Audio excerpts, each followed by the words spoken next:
Yes, we're in Australia. Down here I can prove it. It's a bit of roo-poo. Down here on the ground, out of town a little bit. We've got someone, a master builder, believe it or not, has come and repaired this shed, put up a wall and put the nice boards on the outside to look the part. But he's done an absolutely dodgy job when it comes to joining clear plastic up there down to the boards down below. What he's actually done is just butted this down onto here.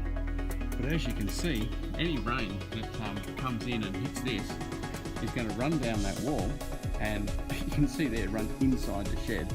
But certainly it's going to run all over those boards, get them all wet. There's a lot of ants out here where we are, so that's just an absolute disaster. The wet and the ants, and that'll all be rotten out and eaten in no time at all. No, it's 14 metres that he's put strung across the roof there, but that roof needed to come down and just be screwed onto the outside of this here. So then anything that's coming is coming to the outside and would be weathered, but by attaching it here, he's just got the water running straight inside the shed. So that's no good. We're going to change that. What I'm going to do, I'm just detaching all the plastic sheets. I've just screwed the screws out, and they've got these little things on the screws to drill a hole through the plastic. That's holding them in place. I'm going to pull all of this out of place, and then I've got a 45mm, it's about 25mm to the inch.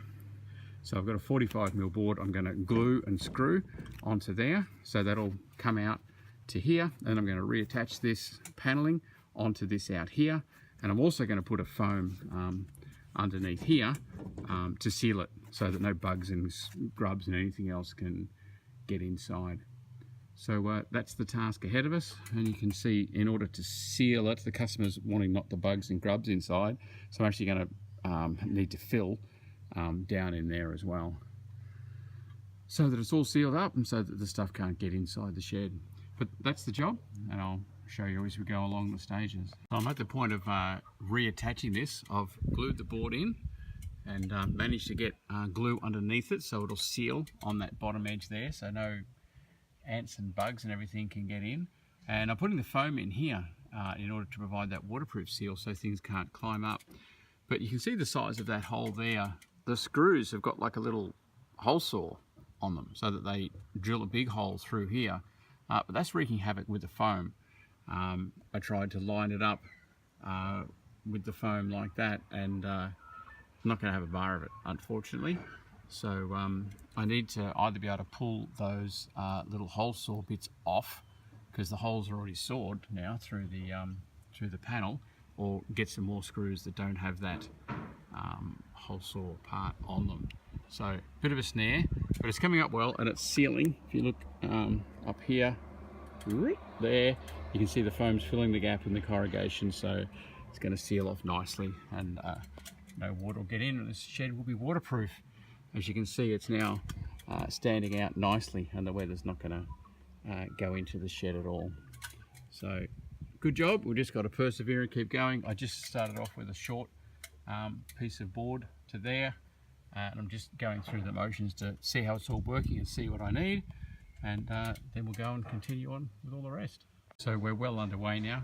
We've got this side done and the foam in, screwing it back in, taking the little cutting things out has worked a charm. You can just press it in and screw them in now, no problem. So again, looking underneath, all sealed, the board's sticking out now, so any drips coming down here are gonna be proud of here anyway.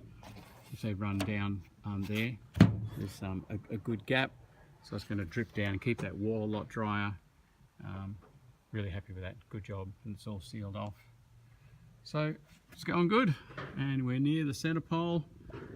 There's a gap in the framing board there, but I'm just going to put the new board across the top between the two, so it'll give consistency, and we'll go for a seal across that, and then the same right the way along. And the screws aren't too straight, but that's right, I didn't put those in. We'll pull all those out and put the new board on and get that one going, so that, yeah, as you can see there, that is just such a travesty. That plyboard you can see is the inside, so it's a total disaster. And now it's well and truly outside and sealing, so waterproof shed now.